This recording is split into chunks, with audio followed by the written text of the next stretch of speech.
क्यों 7 भाइयों ने अपनी ही बहन को मारकर उसका मांस खाया। बहुत पुराने समय की बात है। एक गांव में एक परिवार रहता था जिसमें 7 भाई और एक बहन थी। उनके माता पिता जल्दी ही गुजर गए तो बच्चों ने भी जल्दी ही व्यावहारिक काम सीख लिया। 7 भाई अपनी बहन से बहुत प्यार करते थे। बहन भी अपने जान से प्यारे भाइयों का बहुत ख्याल रखती थी। इसी तरह समय बीतता गया और एक दिन जब 7 भाई शिकार पर गए थे, शाम होने को चली थी, तभी बहन उनके लिए भोजन तैयार कर रही थी। जब वह सब्जी के लिए हरी साग काट रही थी तभी चाकू की तेज धार से उसकी उंगली कट गई और खून बहने लगा। पहले तो वह घबरा गई लेकिन खुद को संभाला। उसने सोचा अगर भाइयों को पता चला तो बहुत परेशान होंगे, मुझे उन्हें यह बात नहीं बतानी चाहिए। उसने जल्दी से बहते खून को अपनी ओढ़नी से पोंछना चाहा, किंतु उसे लगा कि अगर भाई ध्यान से देखेंगे तो उन्हें पता चल जाएगा। बहुत सोच विचार के बाद जब उसे कुछ समझ न आया तो उसने अपना बहता हुआ खून उसी साग से पोंछ लिया जिसकी वह सब्जी बनाने जा रही थी। जब शाम को 7 भाई घर लौटे तो बहन ने सभी के लिए खाना परोसा। आज का साग इतना स्वादिष्ट था कि 7 भाई अपना उंगलियां चाटते रह गए और बोले, बहन आज की साग तो लाजवाब बनी है, ऐसा स्वाद पहले कभी नहीं आया। बहन उनकी तारीफ सुनकर मुस्कुरा उठी। उसने सोचा कि चलो भाई खुश हैं, यही बहुत है। लेकिन बात यहीं खत्म नहीं हुई। अगली सुबह जब 7 भाई शिकार के लिए जंगल गए तो उसी बात पर चर्चा छिड़ गई कि बहन ने साग में ऐसा क्या डाली थी कि उसका स्वाद इतना लजीज था। सबने तय किया कि आज इसके बारे में बहन से जरूर पूछेंगे। शाम को 7 भाई जल्दी घर लौट आए तो देखा बहन खाना बना रही है। तब बड़ा भाई उसके पास जाकर बोला, बहन तुमने कल साग में ऐसा क्या डाली थी कि उसका स्वाद बहुत ही अनोखा था। बहन पहले तो बात को टालने की कोशिश की लेकिन बड़े भाई के बार बार पूछने पर उसने बता दिया उसकी एक उंगली कट गई थी और उसने अपना बहता हुआ खून उसी साग में मिला दिया था। जैसे ही यह बात 6 भाइयों के कानों तक पहुंची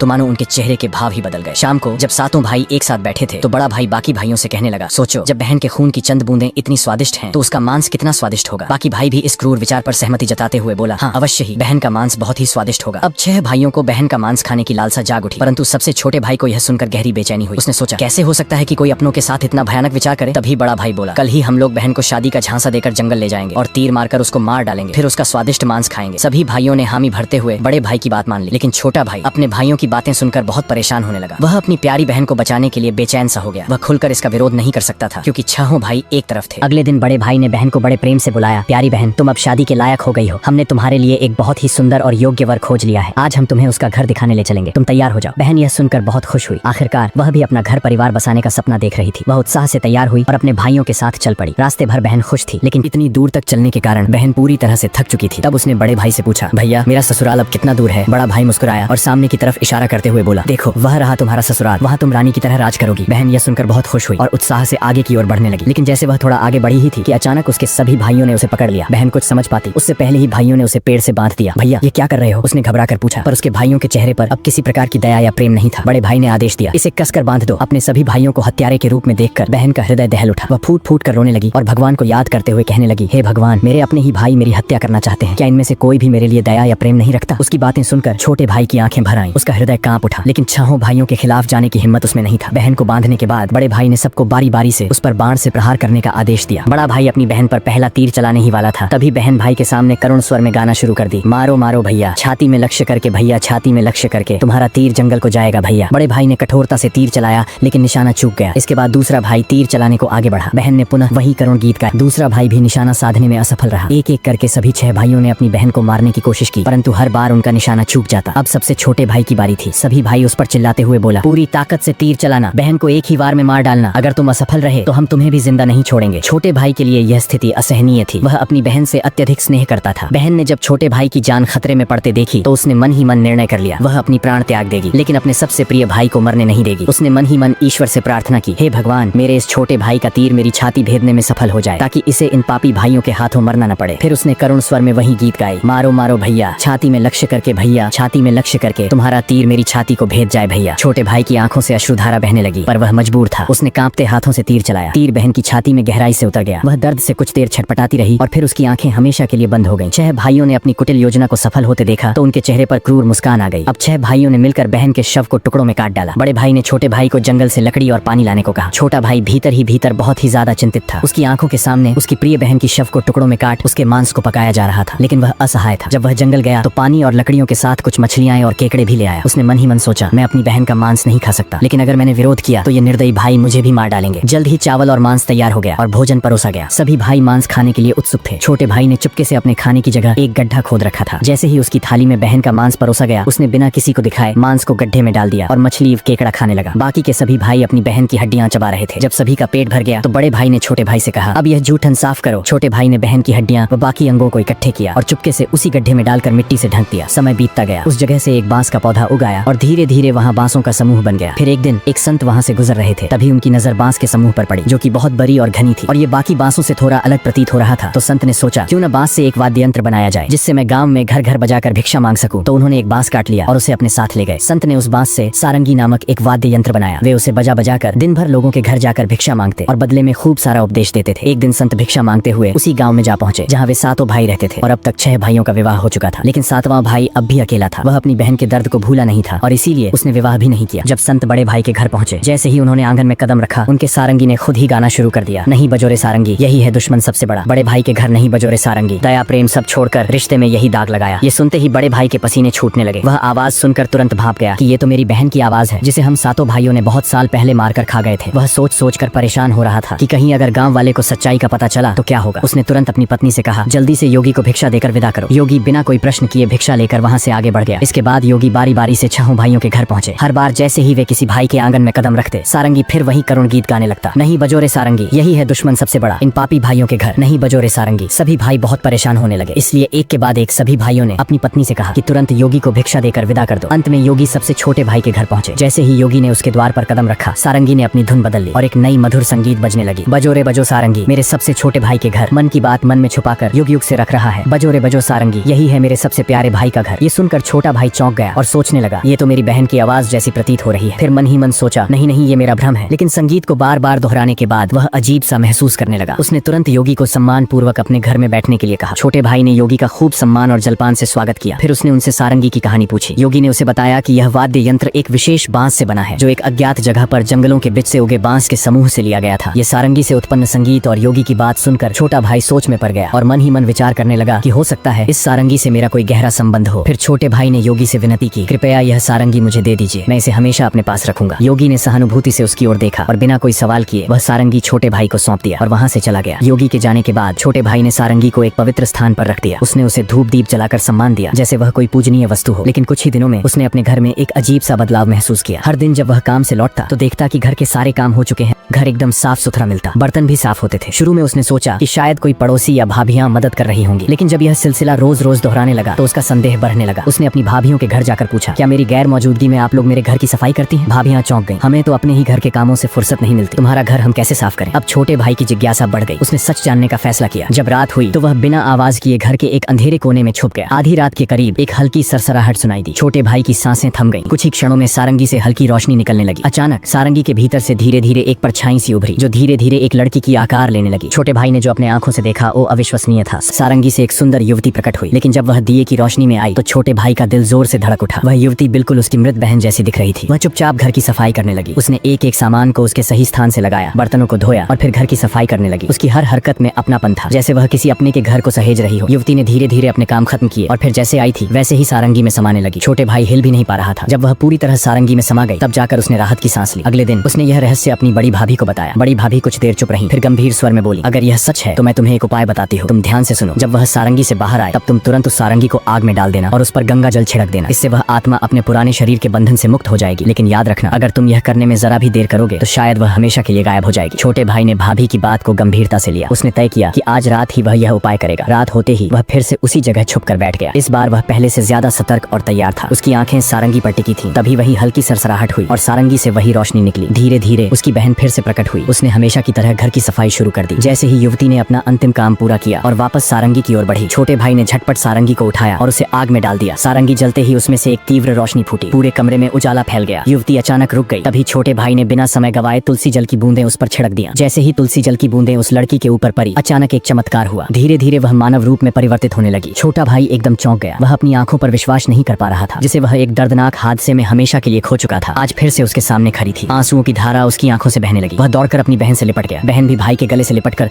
जोर जोर से रो पड़ी। दोनों एक दूसरे को देखकर फुट फुट कर रो रहे थे। छोटे भाई ने अपनी बहन का हाथ थाम लिया, जैसे वह कभी उसे दोबारा खोना नहीं चाहता था। लेकिन कहानी यहीं खत्म नहीं हुई। छोटे भाई ने तय किया कि वह अपने 6 भाइयों को उनके पापों का एहसास कराएगा। छोटे भाई ने पूरे गांव वाले को इकट्ठा किया। उसके चेहरे पर दर्द और आंखों से आंसुओं की धारा बह रही थी। उसने कांपती आवाज में कहना शुरू किया, आज मैं आप सभी को एक बहुत बड़ा सच बताने जा रहा हूँ। एक ऐसा सच जिसे सुनकर आपके रोंगटे खड़े हो जाएंगे और आपको अपने ही परिवार से भरोसा उठने लगेंगे कि कोई अपनों के साथ भी ऐसा कर सकता है। लेकिन मैं ऊपर वाले से यही दुआ करता हूँ कि ऐसा किसी के साथ न हो। फिर छोटे भाई ने बताना आरंभ किया, मेरी बहन जो वर्षों पहले मर चुकी थी, उसकी मौत कोई हादसा नहीं थी, बल्कि मेरे अपने ही 6 भाइयों ने उसे शादी का झांसा देकर जंगल में ले गए और मेरे ही हाथों बहन की हत्या करवा दिया। इतना ही नहीं, उन्होंने उसके शव को टुकड़े कर उसके मांस को पकाकर खा भी लिया। इतना सुनते ही गांव वाले की सांसें थम सी गईं। फिर छोटा भाई बोला, लेकिन पता नहीं ये ईश्वर का कैसा चमत्कार है। मेरी बहन जो वर्षों पहले इस हादसे का शिकार हुई थी, वो आज भी हम लोगों सड़कों के बीच बिल्कुल सही सलामत खड़ी है। इतना बोलकर छोटे भाई ने अपनी बहन को आवाज दिया, आओ बहन, सबके सामने आओ। बहन धीरे धीरे आगे बढ़ी। जब वह सबके सामने आई तो उसे देखकर सभी की आंखें फटी की फटी रह गई। किसी को भी अपने आंखों पर यकीन ही नहीं हो रहा था कि जो लड़की वर्षों पहले मर चुकी थी वो आज उन सबके सामने खड़ी है, बिल्कुल वैसे ही जैसे पहले थी। किसी को भी इस चमत्कार पर भरोसा नहीं हो रहा था, लेकिन सच तो यही था कि उसका पुनर्जन्म हुआ है। गांव वालों को छोटे भाई की बातें सुनकर और उसकी बहन पर हुई अत्याचार को देखकर सभी की आंखें नम हो गई। बहन की पुनर्जन्म की बात जब छहों भाइयों तक पहुंची तो मानो जैसे उनके पैरों तले जमीन सी खिसक गई हो। इधर गांव वाले आपस में बात कर रहे थे कि इन दरिंदों को समाज में रहने का कोई अधिकार नहीं, जो अपनी ही बहन को मार कर खा सकते हैं। वो गांव भला इन राक्षसों से कैसे सुरक्षित रहेगा? हमें अभी इन राक्षसों को गांव से बाहर कर देना चाहिए। अब लोगों का गुस्सा 7वें आसमान पर था। गांव के बड़े बुजुर्गों ने विचार किया कि हमें इन पापियों को सजा देना ही होगा। अगर आज इन्हें छोड़ दिया गया तो पता नहीं आए दिन ये किसके लिए कब और कैसी मुसीबत बन जाए। तभी बड़े बुजुर्गों का आदेश पाकर गांव के कुछ लोग छहों भाइयों के घर गए और उनको घसीटते हुए सभी के सामने ले आए। डर के मारे सभी भाइयों की हालत बहुत ज्यादा खराब हो चुकी थी। अब गांव वालों ने फैसला सुनाया कि इन दुराचारियों को लाठियों और डंडों से पीटते हुए गांव की सीमा तक छोड़ा, और याद रहे आज के बाद ये कभी भी इस गांव में दिखाई नहीं देने चाहिए। इतना सुनते ही छहों भाई गांव वालों के सामने गिड़गिड़ाकर अपने जिंदगी की भीख मांगने लगे, लेकिन उनकी काली करतूतों को जानकर किसी को भी उन पर दया नहीं आई। यहाँ तक कि उनकी पत्नियां भी उनकी घिनौनी हरकतों को जानकर उनको हमेशा के लिए छोड़कर अपने मायके चली गई। इधर लोगों की आंखों में गुस्से की ज्वाला भड़क रही थी। अब छहों भाइयों को लग रहा था कि आज उनके जिंदगी का आखिरी पल है और अब उन्हें बचाने के लिए कोई आगे नहीं आएगा। ये सब सोचकर उनका रो रो कर बुरा हाल हो गया था। लेकिन तभी उनकी ऐसी दुर्दशा और बेबस हालत को देखकर बहन से रहा नहीं गया और उनको बचाने के लिए आगे आई और रोते हुए गांव वालों से बोली, मैं मानती हूँ कि मेरे भाइयों की गलती माफी के लायक नहीं है, लेकिन है तो ये मेरे अपने ही भाई। इन्हें अपनी गलती का एहसास हो चुका है। मैं आप सभी से हाथ जोड़कर विनती करती हूँ कि इन्हें अपनी गलतियों को सुधारने का एक मौका दीजिए। वह बार बार रोते हुए गांव वालों से मिन्नतें कर रही थी। ये सब देखकर छहों भाइयों का हृदय कांप उठा। वे आपस में एक दूसरे से कहने लगे कि जिस बहन के ऊपर हम लोगों ने इतना अत्याचार किया आज वही हमें बचाने के लिए सामने खड़ी है। उन्हें अपनी गलतियों पर गहरा पछतावा होने लगा और वे फूट फूट कर रोने लगे। बहन का अपने भाइयों के प्रति प्रेम और क्षमा भाव को देखकर गांव वाले का हृदय भी पिघल गया। उन्होंने भाइयों को माफ कर दिया। भाई को माफ होते देख बहन बहुत खुश हुई और उनके पास गई। तभी सभी भाई रोते हुए बहन के सामने हाथ जोड़कर अपने किए की माफी मांग रहे थे और अपने गलतियों को कोस रहे थे। बहन से अपने भाइयों की आंखों में आंसू देखी नहीं गई और वह खुशी खुशी अपने भाइयों को माफ कर दी। सभी भाई बहन से लिपट कर रो पड़े। ये सब देखकर गांव वालों के भी आंखों में आंसू झलक आए। अब सभी भाई बहन को लेकर अपने घर को लौट गए। अब सभी भाई अपनी बहन से अत्यधिक स्नेह करने लगे और पहले से भी ज्यादा अपनी बहन का ख्याल रखने लगे। वे हंसी खुशी अपनी जिंदगी बिताने लगे। अब ये कहानी यहीं पर समाप्त